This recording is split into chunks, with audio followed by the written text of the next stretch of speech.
Welcome to रीडेक्स। तो चलिए दोस्तों, इसी नोट पर आज की कॉमिक शुरू करते हैं।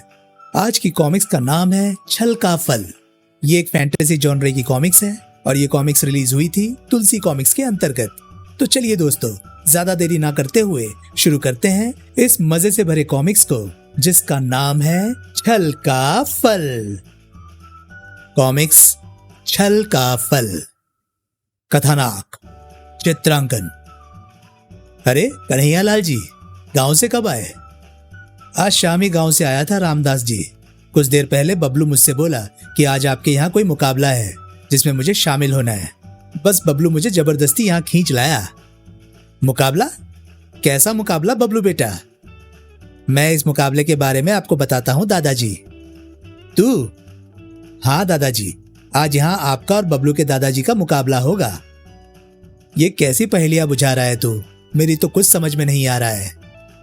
दादाजी, आज शाम जब बबलू के दादाजी गांव से आए तो बबलू अपने दादाजी की बड़ाई करते हुए मुझसे बोला कि उसके दादाजी मजेदार कहानियां सुनाने में बहुत एक्सपर्ट हैं। तब मैंने इससे कहा कि मेरे दादाजी को भी बहुत सी चटपटी मजेदार कहानियां आती हैं। इस बात पर हम दोनों में बहस छिड़ गई। आखिर में यही फैसला हुआ कि आज की रात आपके और बबलू के दादाजी के बीच कहानियां सुनाने का मुकाबला होगा।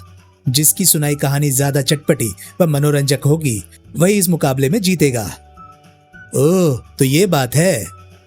कहो कन्हैया लाल जी, मुकाबला स्वीकार है? जब बच्चों ने हम दोनों को मुकाबले के लिए आमने सामने ला खड़ा किया है तो मुकाबला तो अब होना ही चाहिए। देखे, मुकाबले में मैं जीतता हूँ या आप जीतते हैं। तो मुकाबला शुरू कौन करेगा, मैं या तुम? पहले आप ही शुरू कीजिए रामदास जी। तो सुनिए, मैं आपको एक धूर्त व चालबाज जमींदार की कहानी सुनाता हूँ। बहुत पहले की बात है। मानक गांव में त्रिभुवन नामक एक जमींदार रहा करता था। उसके पास बहुत जमीन थी जिस पर वो मजदूरों से खेती करवाता था। यदा कदा वो खेतों को देखने चला जाया करता था। उसकी जमीन खूब सोना उगलती थी, पर उसको मदिरा पीने की लत थी। ज्यादातर वो नशे में धुत पड़ा रहता था। ऐसे कब तक और कैसे चलेगा? इनकी मदिरा पान की लत तो दिन ब दिन बढ़ती ही जा रही है। जब वो जमींदार को समझाती, स्वामी आप मदिरा पीने की लत छोड़ दीजिए। क्यों छोड़ दूं? आप सारा सारा दिन मदिरा के नशे में चूर पड़े रहते हैं। उधर दूसरी ओर देखभाल ना करने से खेती बाड़ी चौपट होती जा रही है। कमला, बेवक्त उपदेश झाड़कर मेरी मधोशी को तोड़ने की कोशिश ना कर। मुझे पानी दे। है मेरे भगवान, यदि कुछ दिन और ऐसे चलता रहा तो वो दिन दूर नहीं जब सारा पैसा लुट जाने पर जेवर, हवेली, जायदाद गिरवी रखनी या बेचनी पड़ेगी। इनको सद्बुद्धि दे भगवान। त्रिभुवन को सद्बुद्धि ना आनी थी सो ना आई। कमला का सोचा सच हुआ। धन की कमी होने पर एक दिन त्रिभुवन एक स्वर्णहार लेकर गांव के महाजन खूबचंद के पास पहुंचा। आइए जमींदार जी, आज गरीब की कुटिया पर कैसे पधारे? क्या बताओ खूबचंद जी, हाथ कुछ ढीला चल रहा है, सो ये स्वर्णहार गिरवी रखने आया हूं। महाजन खूबचंद ने स्वर्णहार को जांच परख कर उसे गिरवी रख कुछ धन त्रिभुवन को दे दिया। हवेली पहुंचकर त्रिभुवन ने उस पैसे को मदिरा पीने में उड़ा दिया। गांठ का धन समाप्त होते ही त्रिभुवन पुनः दूसरी वस्तु गिरवी रखने खूबचंद के पास पहुंचा। वस्तुएं गिरवी रखने का सिलसिला एक बार चला तो फिर चल ही निकला। शीघ्र ही त्रिभुवन का सब कुछ लुट गया। धंधा समाप्त हो गया और जेवर, जमीन, जायदाद, हवेली सब कुछ उसे महाजन खूबचंद के पास गिरवी रखने पड़े। ये देख, अब मैं क्या करूं? जेब में एक पैसा भी नहीं और कई दिनों से मदिरा भी नसीब नहीं हुई है। अब गिरवी रखने को कुछ बचा भी तो नहीं है। तभी बस ये तलवार बाकी बची है, पर महाजन इसको गिरवी रखकर भला पैसे क्यों देने लगा? कोशिश कर देख लेने में क्या हर्ज है। ये सोच उसने तलवार कमर में कसी और चल पड़ा खूबचंद के पास। जब वो खूबचंद की गद्दी पर पहुंचा, महाजन जी, आज मुझे 500 स्वर्ण मुद्राओं की आवश्यकता है। जमींदार जी, जेवर, खेत और हवेली तो आप पहले ही गिरवी रख चुके हैं। इस बार गिरवी रखने के लिए क्या लाए हैं? महाजन जी, इस बार गिरवी रखने को मेरे पास कुछ नहीं है और काम ऐसा आ पड़ा है कि मुझे इसी समय 100 स्वर्ण मुद्राएं चाहिए। जमींदार जी, वैसे तो ये आपकी अपनी दुकान है, परंतु व्यवहार के हिसाब से कुछ तो गिरवी आपको रखना ही पड़ेगा। महाजन जी, मेरे पास अपने पूर्वजों की यह अमूल्य धरोहर है। कोई लाख मुद्राएं भी दे तो मैं उसे अपनी ये खानदानी तलवार नहीं दूंगा। परंतु वक्त की बात है, आज मैं पहली बार इस तलवार को अपने से दूर कर रहा हूं। मतलब? आप इस तलवार को गिरवी रख लीजिए। जमींदार जी, जमीन, सोने, चांदी, हीरे, जवाहरात की तो मैं पलक झपकते कीमत आंक लेता हूं, परंतु तलवार की कीमत तो आप जैसे खानदानी राजपूत ही जानते हैं। मैं ठहरा महाजन, मैं तलवार की कीमत क्या जानूं? मेरे लिए तो लोहा और तलवार एक समान है। ऐसा ना कहो महाजन जी, तलवार तो राजपूत की आन बान होती है। आपने आज तक मुझे माटी और पत्थर के बदले पैसे दिए, अब आज क्या राजपूत की आन पर भरोसा नहीं करेंगे? आप इस तलवार को गिरवी रख लीजिए। यदि मुद्राएं लौटाने से पहले मैं मर भी जाऊं तो इस तलवार के बदले आपको कोई भी 1000 मुद्राएं दे देगा। जब ये इतनी मनुहार कर ही रहा है तो इसकी खानदानी तलवार के बदले इसे 500 स्वर्ण मुद्राएं दे ही दूं। उसने त्रिभुवन से तलवार ले ली और बदले में उसे 500 स्वर्ण मुद्राएं देता हुआ बोला, जमींदार जी, मुद्राएं वापस लौटाने व तलवार ले जाने की जल्दी कीजिएगा। बाल बच्चों के घर में तलवार रखते मुझे डर लगता है। आप चिंता ना करें महाजन जी, जमीन जायदाद हवेली बेशक ना छुड़वाऊं, पर यह खानदानी तलवार जरूर छुड़वा लूंगा। कृपया इसे संभाल कर रखें। कैसी रही? 10-20 रुपए की तलवार को खानदानी तलवार बताकर महाजन से 500 स्वर्ण मुद्राएं ले ली।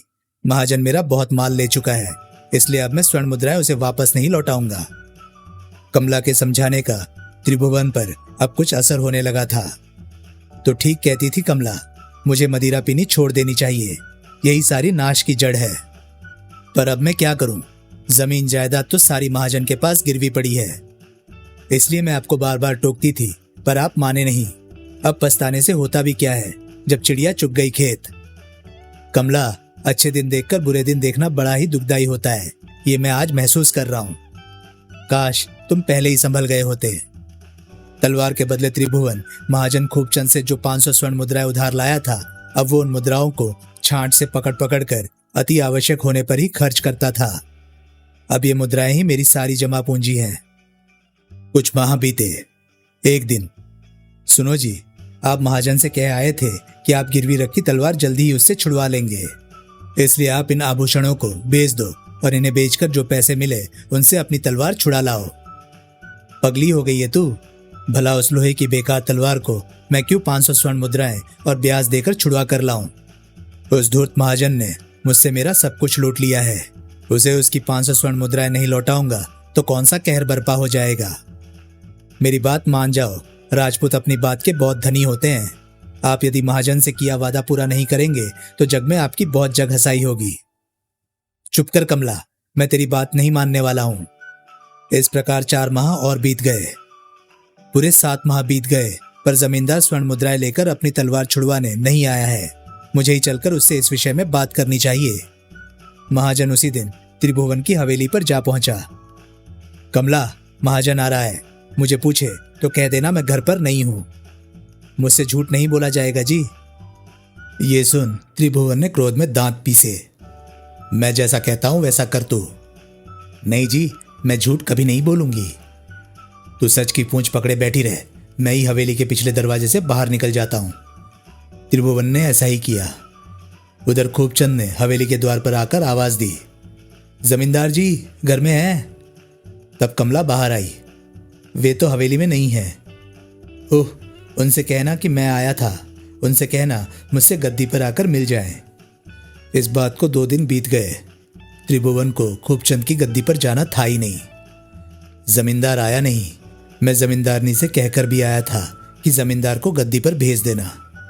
उसी दिन, ओह, महाजन आज फिर हवेली की ओर आ रहा है। त्रिभुवन तुरंत हवेली के पिछले द्वार से बाहर निकल गया। जब महाजन हवेली के द्वार पर आया, आज भी जमींदार साहब हवेली से बाहर गए हुए हैं। ओह, खूबचंद लगातार 1 हफ्ते तक हवेली में त्रिभुवन से मिलने गया, पर त्रिभुवन चकमा देकर उसी समय हवेली के पिछले द्वार से बाहर निकल जाता। दाल में कुछ काला है, लगता है जमींदार मुझे गच्चा देने की कोशिश कर रहा है। कोई बात नहीं, मैं भी कम नहीं हूं, मुझे भी जमींदार से उसके कपट की कीमत वसूलनी है।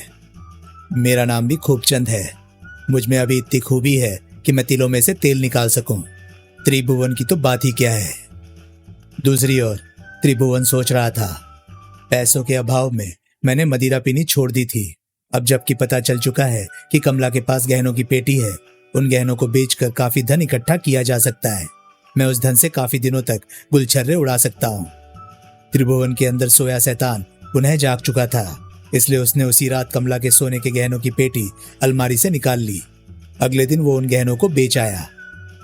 उसी दिन हवेली में, ये क्या स्वामी, आपने फिर मदिरा पीनी शुरू कर दी? क्यों न पीऊं, आज मैं फिर कंगाल से धनवान जो बन गया हूं। ये आप क्या कह रहे हैं? और तुम्हारी बेटी के गहने बेचकर मैं धनवान ही तो बन गया हूं। क्या आपने वे गहने बेच भी दिए?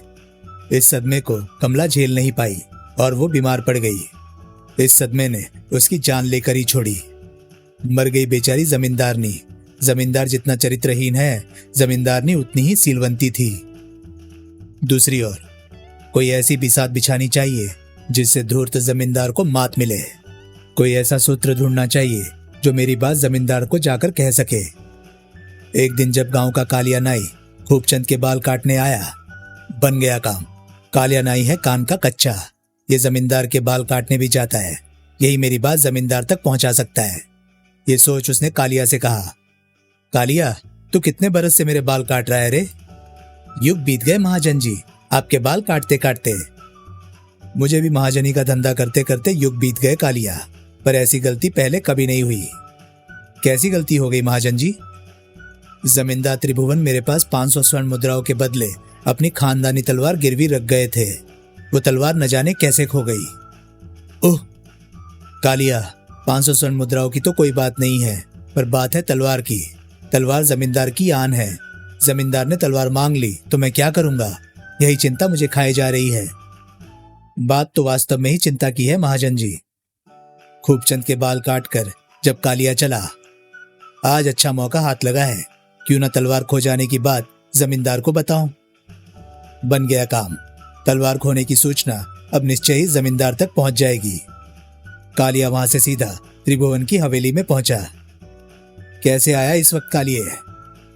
जमींदार जी, आपके अच्छे दिन भी मैंने देखे हैं और अब बुरे दिन भी देख रहा हूं, पर आज भगवान की कृपा से आपके हाथ एक सुनहरा मौका आ लगा है। कालिया के बच्चे कुछ बकेगा भी या फालतू की बातें करता रहेगा? तो सुनिए जमींदार जी, महाजन खूबचंद ने आपके पुरखों की अमूल्य धरोहर तलवार खो दी है। क्या? हाँ जमींदार जी, अब आप चाहें तो उस तलवार के बदले आप महाजन से मुंह मांगी कीमत वसूल कर सकते हैं। खबर तो तूने बड़ी जोरदार सुनाई है कालिया। अब मेरी करामात देखना। अपनी 7 पीढ़ियों का धन उस जालिम महाजन के पेट से वापस ना उगलवा लिया तो मेरा नाम नहीं। जमींदार जी, इस खबर का इनाम तो दे दें। तब त्रिभुवन ने खुशी खुशी 2 स्वर्ण मुद्राएं कालिया को दे दी। भगवान आपको बनाए रखे जमींदार जी। अगले दिन जमींदार महाजन के घर पर पहुंचता है और उससे अपनी तलवार मांगता है। वैसे भी ये महाजन की चाल होती है। थोड़ी बहुत नानुकुर करने के बाद वो तलवार देने के लिए मान जाता है। तलवार देने से पहले महाजन जमींदार से अपने 500 स्वर्ण मुद्राएं वसूल कर लेता है और अंदर के कमरे में तलवार लेने के लिए चला जाता है। महाजन उठा और अंदर हवेली की ओर बढ़ गया। महाजन को खोई हुई तलवार जब आज तक ना मिली तो अब क्या मिलेगी? जरा वापस लौटने दो इस महाजन के बच्चे को, तब देखना मैं कैसे इसकी फजीयत कर इससे धन ऐंठता हूं। मेरी चतुराई से ही मेरा मरा हुआ पैसा मुझे वापस मिला है। महाजन हवेली में गया और ताक पर रखी तलवार उठा ली। वो तुरंत ही तलवार लेकर त्रिभुवन के पास पहुंचा। ओह, ये तो तलवार ले आया। लो तलवार के धनी, अपनी खानदानी तलवार संभालो। मैं तलवार को गोदाम में रखकर भूल गया था, पर आपकी और मेरी तकदीर बुलंद थी जो भगवान ने मेरी लाज रख ली। लीजिए तलवार संभाल लीजिए। इनकार करो भी तो कैसे करूं? ये वही तो तलवार है जो मैंने गिरवी रखी थी। ये तो पासा ही पलट गया। अपने बिछाए कपट के जाल में मैं खुद ही फंस गया। लुटा पेटा त्रिभुवन महाजन की गद्दी पर से वापस लौट आया। एक दिन खार खाए बैठे महाजन ने त्रिभुवन की हवेली, जमीन जायदाद सभी पर कब्जा कर त्रिभुवन को दर दर का भिखारी बना दिया। रामदास जी, आपने कहानी तो बढ़िया सुनाई है। अब जरा देखें आप कैसी कहानी सुनाते हैं कन्हैया लाल जी। बहुत पुरानी बात है। राजस्थान के बाजपुर नगर में सेठ भोलानाथ रहता था। नाम के अनुरूप ही वो बहुत भोला था। वो व्यापार में प्रत्येक व्यक्ति का भरोसा कर लेता था, इसलिए कई जगह उसे धोखा खाना पड़ा। धीरे धीरे उसका कामकाज पूरी तरह ठप हो गया। सेठ भोलानाथ चिंतित रहने लगा। परेशानी की इस घड़ी में क्या करूं क्या ना करूं। सेठानी बुद्धिमान थी। उसने सेठ से कहा, इस प्रकार घर बैठे बैठे तो जेवर और हवेली भी बिक जाएगी। आपको कोई नया धंधा करना चाहिए। तो ठीक कहती है सेठानी। पत्नी की बात मान सेठ भोलानाथ ने कपड़े और लेन देन का व्यापार भी करके देख लिया, पर दुर्भाग्य से सभी कार्यों में घाटा ही घाटा रहा। मौके की बात, उस वर्ष राजस्थान के उस नगर में खूब बरसात हुई। आज तो राजस्थान के भी भाग्य जाग गए। सूखी जमीन की प्यास बुझ गई तो कई बरसों से सूखी जमीन पर लोगों द्वारा बोए बीज फूट पड़े। ककड़ी कचरे की बेलों से जमीन लथपथ गई। तब सेठानी ने सेठ भोलानाथ से कहा, तुम खेतों में जाकर थोक भाव से कचरे ककड़ी खरीद लाओ, फिर मंडी में बैठकर उनकी दुकान लगा लो। भगवान ने चाहा तो अच्छा लाभ होगा। भली मानस, मैं बनिए का बेटा हूँ, कोई माली की औलाद नहीं हूँ। आज ककड़ी बेचने को कह रही है तो कल ककड़ी बोने को कहेगी। मुझे नहीं लगानी कचरे ककड़ियों की दुकान। ऐसा ना कहो जी, काम कोई भी छोटा नहीं होता है। हाँ, अकल अवश्य बड़ी होती है। सोना चांदी बेचो चाहे ककड़ी कचरे बेचो, बात एक ही है। होशियारी से धंधा करोगे तो ककड़ी कचरे भी सोना उगलेंगे। तू नहीं मानती तो मैं ये करके भी देख लेता हूँ। अगले दिन जब मंडी के चौराहे पर सेठ भोलानाथ ने अपनी दुकान लगा ली, सुनो जी, उधार का चक्कर बिल्कुल मत रखना। पूरे दिन अच्छी बिक्री हुई, काम तो अच्छा है ये। शाम हुई, केवल थोड़ा सा माल बच गया, तभी 3 स्त्रियां उसके पास आई। हम तीनों को 5-5 सेर ककड़ी कचरे दे दो। अभी देता हूं। भोलानाथ ककड़ी कचरे तोलने में लग गया। चारों ने बड़ी चादरों में ककड़ी कचरों को बांध लिया। जब ये गठरियों को लेकर चलने लगी, देवियों पैसे तो देती जाओ। अभी तो हमारे पास पैसे नहीं हैं, कल सुबह हमारे घर पर आकर पैसे ले जाना। मैं तुम तीनों को पहचानता नहीं हूं, ऊपर से तुमने 2-2 हाथ लंबा घूंघट निकाला हुआ है, इसलिए तुम लोगों का चेहरा भी नहीं दिखाई दे रहा है। मैं पैसे किससे लूंगा? जरा अपना मुखड़ा पहचान के लिए दिखाती जाओ। बड़े बेशरम हो तुम।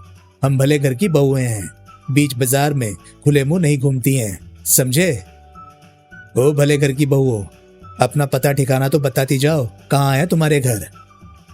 तो सुनो, हाथ में घर सो मेरा घर, खुशबू में घर सो मेरा घर, घर में घर सो मेरा घर। ये कह तीनों वहां से चल दी। भोलानाथ बेचारा हक्का बक्का सा खड़ा देखता रह गया। कोई मर्द होता तो दौड़कर उनका हाथ पकड़ जबरदस्ती उससे पैसे ले लेता, पर बीच बाजार में इन स्त्रियों से क्या कहूं। शाम को जब वो हवेली पहुंचा, लाभ तो तुम्हें अच्छा हुआ है, कहो धंधे में मन लगा या नहीं? मन तो खूब लगा सेठानी, पर एक गड़बड़ हो गई। दिन भर तो मैंने माल नकद ही बेचा, पर शाम ढले तेरे जैसी 3 चतुर चालाक औरतों ने मुझे ठग लिया। वो कैसे? 3 घूंघट वाली स्त्रियों ने 5-5 सेर ककड़ी कचरे खरीद कर गठरियों में बांधा और चलती बनी। तीनों से मैंने उनके पते ठिकाने पूछे तो वे तीनों बारी बारी से बोली, हाथ में घर सो मेरा घर, खुशबू में घर सो मेरा घर, घर में घर सो मेरा घर। अच्छा, उन्होंने ऐसा कहा? भगवान, मेरी समझ में तो उनकी बातें आई नहीं, तेरी समझ में कुछ आया तो बता। वे तीनों औरतें चतुर सुजान हैं, उन्होंने तुम्हें अपने घरों के सही पते बताए हैं। समझने वाले में बुद्धि ना हो तो भला वो कैसे समझेगा? सुनिए, हाथ में घर का अर्थ मेहंदी से है। मेहंदी हाथ में लगाई जाती है। जिस घर के आंगन में मेहंदी का झाड़ हो वो पहली स्त्री का घर है। इसी प्रकार खुशबू में घर सो मेरा घर कहने वाली स्त्री के घर में चमेली का पेड़ लगा होगा। चमेली का फूल खुशबूदार होता है, इसलिए दूसरी स्त्री ने खुशबू में घर सो मेरा घर कहा। इसी प्रकार जिसके घर में नारियल का पेड़ खड़ा हो वो तीसरी स्त्री का घर है, क्योंकि नारियल की बनावट ऐसी होती है कि छिलका तोड़ने के बाद उसकी गिरी हाथ लगती है। घर के भीतर घर का अर्थ नारियल से है। तू तो बड़ी पंडित निकली सेठानी, पर अगर ये तीनों घर के पते सही नहीं निकले तो मैं व्यापार करना छोड़ दूंगा। पुरुषों में अक्ल होती तो घर में बैठकर राज करते। समझ की कमी होने से ही मर्द घर से बाहर ठोकरे खाता है और स्त्रियां घरों में बैठकर राज करती है। अगले दिन सुबह ही भोलानाथ तीनों स्त्रियों के घर ढूंढने निकल पड़ा। शीघ्र ही उसे पहला घर मिल गया। लो, लक्ष्मी के घर लक्ष्मी। दूसरा घर भी उसे आसानी से मिल गया। लो, लक्ष्मी के घर लक्ष्मी। तीसरी स्त्री ने भी उससे यही कहा, लो, लक्ष्मी के घर लक्ष्मी। तीनों से पैसे लेकर भोलानाथ हवेली वापस पहुंचा। उगा लाए अपना उधार। हाँ भगवान, तू जीती मैं हारा, पर एक बात उन तीनों की आज फिर मेरी समझ में नहीं आई। कौन सी बात समझ में नहीं आई तुम्हें? तीनों घूंघट वाली स्त्रियों ने मुझे पैसे देते हुए एक ही बात कही थी, लो लक्ष्मी के घर लक्ष्मी। मैं तो कुछ समझा नहीं उनकी ये बात। तेरी समझ में आई हो तो बता। सुनो मेरे भोले स्वामी, मैं तुम्हारे घर की लक्ष्मी हूं। मेरे हाथ में ये लक्ष्मी है। तीनों घरों से पैसे मेरी सूझबूझ से आए हैं। अतः तीनों स्त्रियों ने पैसे देते हुए कहा, लो लक्ष्मी के घर लक्ष्मी। है मेरी लक्ष्मी देवी, भला उन तीनों को कैसे मालूम पड़ा कि तेरी सूझबूझ से ही ये पैसे मुझे मिले हैं? जरा बता तो। तुम में समझ होती तो कल बाजार में ही पहले उन तीनों स्त्रियों से पैसे ले लेते, तब उन्हें गठरियां उठाने देते। दूसरे दिन तुम पैसे वसूलने सीधे उनके घर पहुंच गए तो वे जान गई कि ये अक्ल तुम्हारी नहीं बल्कि तुम्हारी पत्नी यानी मेरी है। इसलिए उन तीनों ने पैसे देते हुए सही कहा, लो लक्ष्मी के घर लक्ष्मी।